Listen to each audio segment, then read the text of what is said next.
All right, hey, what's up, guys? I told you guys last week that the Burgundy video podcast, I went over to Columbus, was going to do interesting things, talk to interesting people, all that tonight, because I'm currently live over at the ESPN 980's Studios Rockville with my guys, Tim Burgundy and Ashooh. Say hi, guys. What's up? Hello, hello. Hello. Tim is the guy who looks like he's got a real tight cut, and he's the guy who wears a real tight shirt. Look how you did that. I like that. Yeah. That's synergy. So it's great to be Dallas over here. We're going to talk favorite team, Dallas.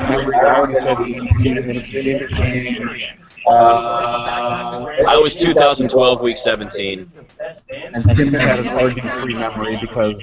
Well, Thanksgiving, man. Turkey and Redskins win. You cannot knock that. We're going to get to some other stuff. The question here is, this week, game coming up, I don't see any really? I don't think it's unrealistic. Win is a week 2 game to get. I don't think it's unrealistic to say something is a must-win in week 2. You fall 0-2, we know the stats. I don't know them off the top of my head, but I do know the stats. It's 0-2, both games at home. And division game. Yeah. And this game, division game. So, not to start off with the dead and down talk here, but like, I brought out the idea of that World Cup and I mentioned the idea of, I said, what was feel more important than like, well, you know you're going to get the response like that from that. I told Pat that I'm not saying but I think it's only 12% of teams that start 0-2 make it to the postseason. Stats don't lie, man. Look, it's not an impossibility, but to start 0-2 against a team that has a rookie quarterback when it's his first start on the road, this is pretty big for the Redskins to win this game. I'm not saying that this Cowboys team is the Browns, but you got to take advantage of Dak Prescott going on the road for the first time. And as bad as Monday Night Football looks, in the end, that might be a Super Bowl caliber team. You got to beat your division rivals, and you got to beat them at home. All right. More importantly, I'm going to be at the game, so my snack will be either like nuts that I bring or whatever they feed there. No, you got to go pretzels with the spicy mustard in the press box. Pretzel with the spicy mustard? Yeah, man. I don't know. Maybe if there's pretzels, you always pick pretzels first. Pretzels are always the way to go. Me and George Wallace used to sit next to each other in the press box, and that was the go-to. Here we go. A big thing of pretzels with spicy brown mustard. Oh, good. You are still here.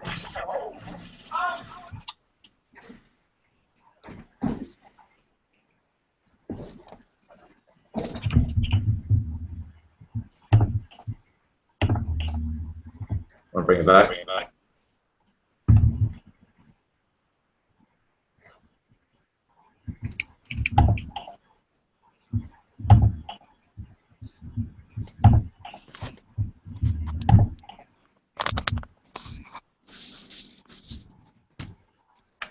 So we're doing some live chat on Breaking Burgundy right now. Is this through Google? Is this what we're doing here? There's so many different ones, Ben. I'm not sure which one we're doing this with. I know it's not Periscope. It's not Facebook Live. It's the Google Hangout that we're doing through YouTube. There is technically a Breaking Burgundy page on YouTube at the moment. I think it has like 3 videos, and I think they're all on the G-rated. So you can go there and look. And we're trying this out. I don't quite know how it's going. Hopefully by the end of the night, we're all still employed.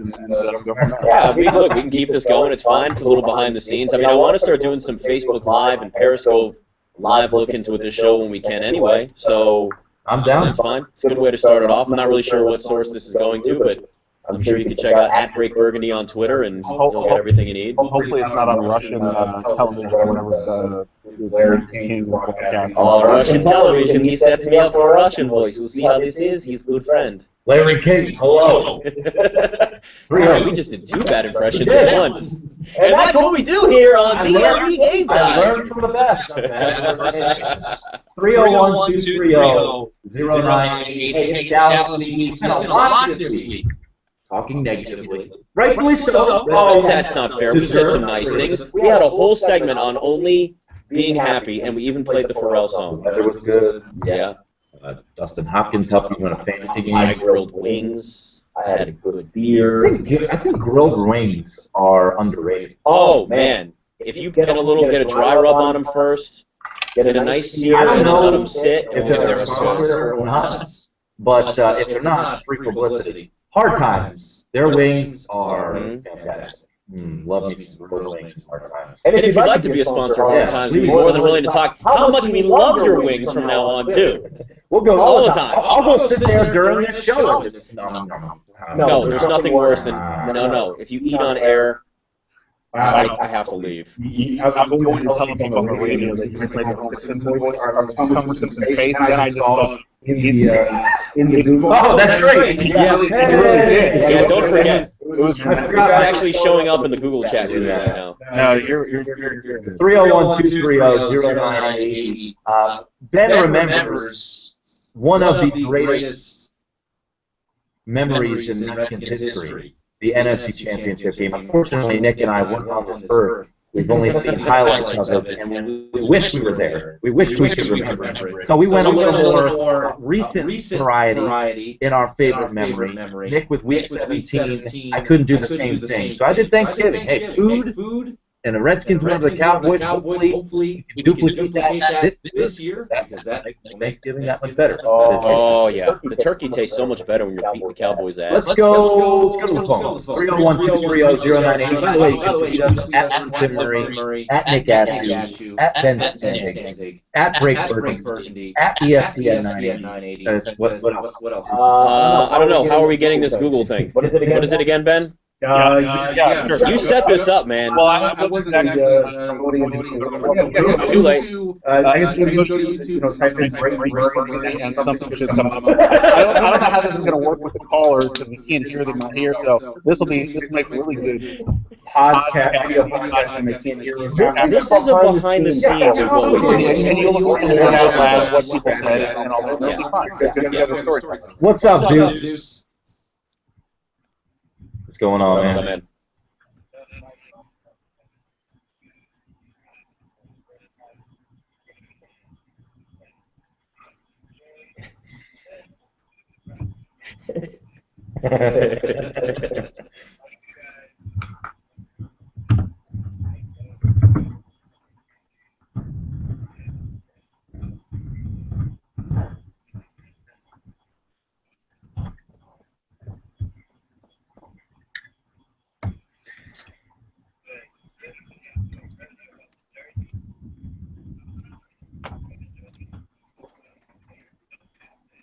Really? Huh. That's your guy. That's Deuce's guy. You almost gave us a heart attack when you said that the other day. I was like, Deuce calls a lot. He's usually smarter than this, but thank God you were joking. And you weren't actually on the Sudfeld train. I mean, here's the thing, Deuce. You would wear the Nate Sudfeld jersey more than Nate Sudfeld would wear it because he's not going to be active all year. That is a good point. You're going to go with the red Nate Sudfeld?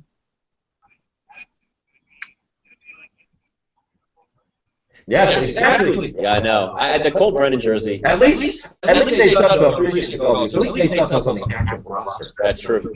Cole Brennan was never on the active roster. He was on IR. Hey, man, preseason was fun. Somewhere in the universe, Cole Brennan. If you have a Cole Brennan jersey, please tweet us because I would love to see a Cole Brennan 15 jersey. Oh, man. Actually, you know what's funny? 15 or 5? No, it was 5, I think. Because you were 15 15 in college. That's why I was like, wait, I don't think he was 15.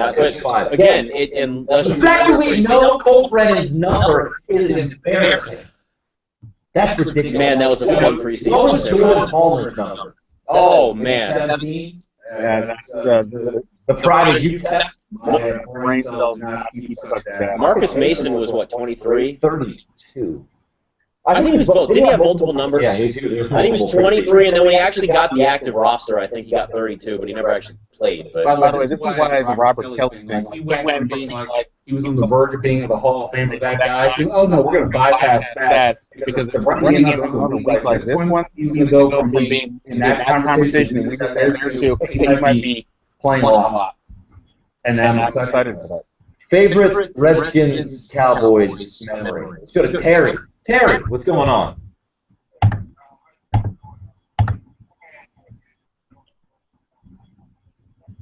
Please do. Please do.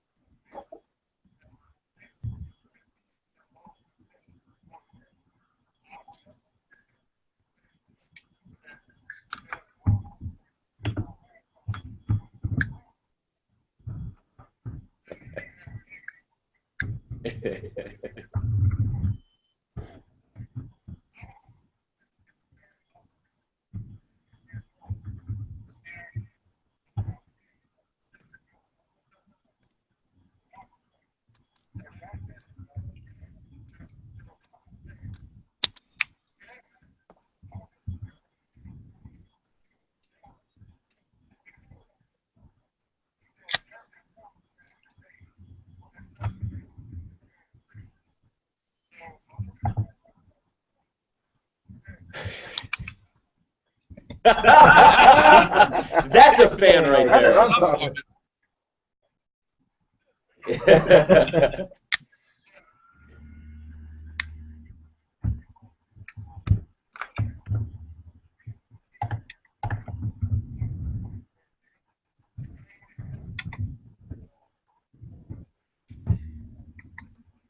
Appreciate the call. I mean, that is the interesting thing about that game, is that, look, a Super Bowl win is obviously what you hope for, and we see the parades and all around, but those games never occur. Maybe at some point will if the Cowboys were to go or whatever. But those games never occur in your hometown. This is a hometown game in which they won. So there's that immediate celebration after the game. If you were there at RFK, you know, the post-game tailgating. I mean, how fun is it to leave a stadium with RFK, which was like 54,000, with all of your brothers, more or less, walking out so fired up. I mean, that doesn't happen at the Super Bowl.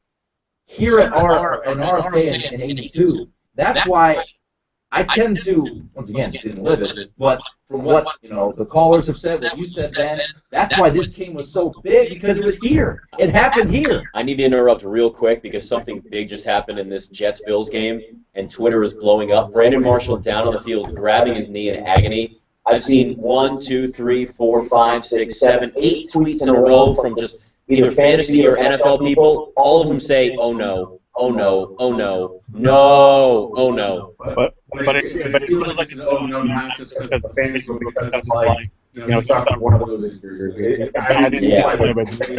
It's looking really bad. Remember, he's the one that had that bet with Antonio Brown. Remember, Brandon Marshall and Antonio Brown, it was for pinks. Does it get void? Does it get void? I feel like it has to. I feel like you got to have some sympathy for a guy that did something to his knee. I don't know what, but this looks. Every single person on here right now is this doesn't look good. This is bad for Brandon Marshall. So there is somebody in this room that has Brandon Marshall at least 2 or 3. Well, you have 1,000 fantasy teams, so it's not like incorrect statement. Don't misrepresent. Tyler, Sam, Frank, a number of you other guys trying to get in. Stay on hold. We'll get to you on the other side. Your favorite Redskins Cowboys memory. 301-230-0980. Maybe we'll have an update on Brandon Marshall, who apparently just debacled his knee. 301-230-0980 is the game time.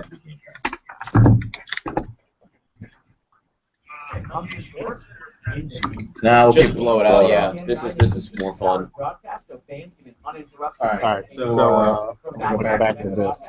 I don't know how that. Back to the chat. Yeah, I don't know how that went. I mean, whatever. We're still broadcasting. Whatever. This is fun. It's just random behind the scenes. It's just an open book. Let's go back to. By the way, did you catch me picking my nose at all? I tried not to. Are we okay?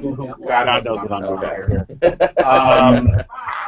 I'm writing an article while I'm reading all this. My article is the guy saying the most underrated player on the Redskins. Most underrated player on the Redskins. Nate Tucko.